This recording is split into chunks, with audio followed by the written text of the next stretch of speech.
시청자 여러분 안녕하십니까? 뉴스데일리 베스트 민앵커입니다. 대장동 사건의 핵심 인물 김만배 씨가 전현직 판사들에게 술자리 접대 등 로비를 한 의혹이 제기돼 파문이 일었었죠. 검찰은 김만배 씨가 2017년 당시 부장판사였던 A 변호사와 술자리를 가진 뒤 비용을 지불했다는 진술을 술집 직원으로부터 확보했다고 합니다. 이 자리엔 B 판사가 동석한 적도 있다고 하는데요. 김만배 씨 등 이른바 대장동 일당은 사업을 추진하면서 여러 건의 수사, 송사 등 사법 리스크를 안고 있었습니다. 각종 사법 장애물을 넘어야 했던 만큼 판검사들에게 일종의 보험을 들어놓기 위해 전방위 로비를 시도했을 것이다 라고 보는 게 맞을 텐데요. 그 이전에 이들이 포섭해야 할 대상은 이른바 이재명 측근 3인방 김용, 정진상, 유동규 이 세 사람이었을 겁니다. 그렇다면 대장동 일당이 이들 3명에게는 전현직 판사들에게 그랬던 것처럼 술자리 접대 등의 로비를 하지 않았을까요? 이 물음에 대한 구체적인 정황 증거가 나왔습니다. 술자리 접대 의혹에서 항상 빠질 수 없는 게 성매매 의혹인데 이준석도 이것 때문에 골로 갔지요. 이재명 측근 3인방 김용 전 민주연구원 부원장, 정진상 전 더불어민주당 당대표 정무조정실장, 유동규 전 성남도시개발공사 기획본부장, 이른바 대장동 일당의 성매매 의혹이 포착이 됐습니다. 대장동 게이트 취재에 열정적인 모습을 보이고 있는 월간조선 최우석 기자가 오늘 단독 보도를 냈는데 그 정황, 즉 이들 3인방이 술자리 접대는 물론 성매매를 했다는 정황이 너무나 또렷합니다. 거두절미하고 카카오톡 캡처본을 하나 보시겠습니다. 흑백 캡처본이라 잘 보이지 않으실 텐데요. 이 카카오톡 대화는 남욱 변호사와 고급 유흥주점 관계자가 2013년 9월 13일 나눈 대화입니다. 이 전날은 아주 특별한 날이었는데 2013년 9월 12일은 성남도시개발공사 설립일이었습니다. 해당 메시지 대화에서 유흥업소 관계자는 남욱 변호사에게 주대 150, 아가씨 누구누구 100, 누구누구 60, 누구누구 60, 연주 10, 밴드 30, 합계 410만 원 이렇게 보냅니다. 그러자 남 변호사는 아가씨 한 명의 비용이 다른 사람들과 달리 100만 원인 것을 보고 2차비 포함이라고 물었고, 이에 유흥업소 관계자는 그냥 난 2차 보내준 거 아니고 식사하러 보낸 거야, 우리는 모르는 거야 라고 답을 합니다. 여기에 웃음을 나타내는 키읔자가 눈에 띄죠. 그러자 남 변호사가 또 묻습니다. 성남 실세들 맞아? 네 눈에 유본, 정 실장, 김의원 이렇게 묻자 업소 관계자는 맞아, 시장 측근들이 확실해 이렇게 답을 합니다.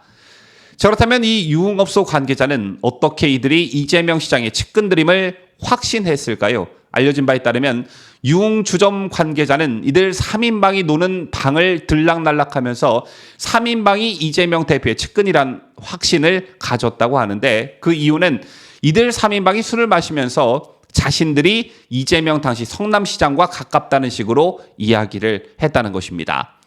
제2 카카오톡 메시지에서 알 수 있는 건 남욱 등의 대장동 사업자들이 이른바 이재명 측근 3인방의 지갑 노릇을 톡톡히 하고 있었다는 점이 되겠고, 엄연한 갑을 관계가 존재했다는 것입니다. 또 다른 의미에선 이재명 측근으로 불리는 이들 3인방에게 대장동 사업자였던 남욱이 무언가 얻어낼 게 있었다는 뜻이기도 하겠죠. 자, 그런데 이런 정황들은 앞서 소개해드린 카카오톡 메시지 말고도 검찰 조사에서도 이미 드러난 바 있습니다. 지금 보시는 대화 내용은 2022년 9월 22일 서울중앙지방검찰청 영상녹화실에서 조사를 받은 남 변호사와 검사가 주고받은 질의응답 내용인데요. 검사가 당시 피의자가 술자리에 포함되어 있었는가요? 라고 묻자 남욱은 저는 없었다라고 답을 합니다. 그러자 검사가 피의자가 포함되어 있지도 않은 유흥주점 비용을 왜 주점 관계자는 피의자에게 청구했는가? 라고 이렇게 재차 묻자 남욱 변호사는 유동규 본부장이 호스트가 되어 마신 술자리였기 때문인 것으로 기억하고 있다 이렇게 답을 합니다. 그러자 검사가 정영학 녹취록을 보면 피의자는 유동규에게 형 여기 와서 술 드세요 라고 말했다고 했는데 유동규가 그 말을 듣고 정진상, 김용을 데리고 왔던 것인가라고 묻자 남욱은 그랬던 것으로 추측한다 이렇게 답했고요. 이에 검사는 이차비 포함이란 문자 메시지에서 이차는 무엇을 의미하는 것인가요? 라고 묻자 남욱은 잠자리를 의미하는 것으로 알고 있었습니다. 라고 답을 합니다. 자, 이것만 봐도 이재명 측은 3인방 중 최소 1명이 성매매를 했다는 게 뚜렷이 드러나는데 이런 대화 내용은 또 있었습니다. 2013년 10월 28일 유흥주점 관계자는 정영학 회계사에게 술값 계산을 요구하면서 오늘 술 드시고 막 2차 마무리했어요. 기자 2명, 성남 정 실장 한 분은 모르겠어요. 남 사장님 술값 결제 승인 부탁드립니다. 라고 메시지를 보내는데요. 이들의 유흥비를 남욱 변호사 이름으로 달아놓고 정영학 회계사가 결제했던 것으로 보여집니다. 여기서 한 가지 알 수 있는 건 잡사 2013년 9월 13일 술자리에는 이른바 3인방이 함께 놀았는데 그로부터 한 달 뒤인 10월 28일에는 정진상이 유동규를 대동하지 않고 기자 등과 함께 남욱 이름을 대고 유흥을 즐겼다는 점인데요. 자, 향후 유동규는 검찰 조사에서 성매매와 관련한 질문에 잘 모르겠습니다 라고 답을 하고 정진상, 김용과 함께 유흥주점에 간 적이 없다 이렇게 진술을 합니다. 자, 이게 모순적인 진술이라 할 수 있는데 함께 유흥주점에 간 적이 없는데 어떻게 성매매 여부가 기억이 나지 않나라고 답변할 수 있냐라는 겁니다. 보통의 경우에 성매매 자체가 없었다 이렇게 답하는 게 상식이죠. 자, 그런데 시간이 더 흘러 마음이 변한 유동규는 언론에 정진상이 나하고 술을 100번, 1000번을 마셨다. 정진상이 술값 한 번 낸 적이 없다. 그것만 해도 얼마일까라면서 자신이 검찰에서 한 진술을 뒤집는 발언을 합니다. 어쨌든 자, 월간조선 최우석 기자의 취재에 따르면 술값 영수증을 문자로 받은 남욱 변호사 그리고 정영학 회계사는 이들이 2차까지 갈 줄은 몰랐다고 합니다. 왜냐? 여기는 소위 2차가 없는 술집이었던 데다가 행여 있다고 하더라도 성남 실세들이 자신들에게 책잡힐 행동은 하지 않을 것이란 판단 때문이었다고 하는데요. 이런 맥락에서 보면 정진상, 김용, 유동규 이 세 사람 정말 겁이 없었던 것 같습니다. 참고로 앞서 보도해드린 고급 유흥업소 관계자의 술값 문자 메시지는 정영학 회계사가 캡처해 검찰에 제출했다고 합니다.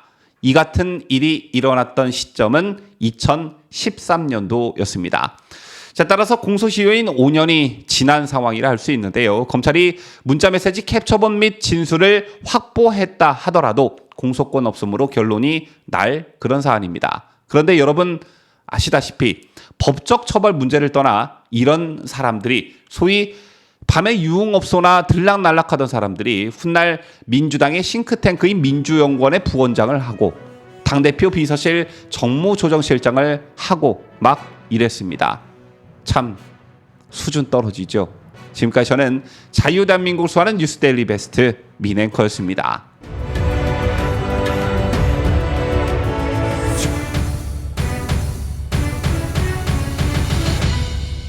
함께해요. 뉴스데일리 베스트.